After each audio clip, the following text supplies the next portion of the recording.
చేసింది మనమైతే నేరం, క్రీస్తు మోయలేదా పాప భారం. పాప కూపంలో మునిగుంటే అందరం శుద్ధి చేయలేదా క్రీస్తు రుధిరం.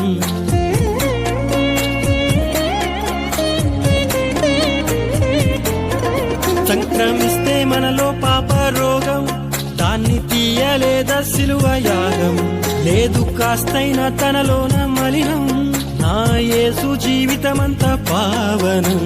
యేసు త్యాగాన్ని గుర్తించక, యేసు బోధనలు లక్ష్య పెట్టక, ఆత్మబంధాన్ని గుర్తించక, బంధు ప్రీతితోనే బ్రతుకుతుంటే, మరణం పలకరిస్తే కాదని అనగలమా?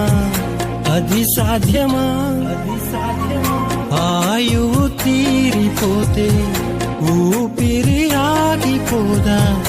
అపగలమా? యేసునే నమ్మితే శిక్ష విధి లేదులే, నీతిగా బ్రతికితే నిత్య జీవముందిలే. దేహ వాంఛలు అదుపు చేసుకో, క్రీస్తులాగే బ్రతికిపో.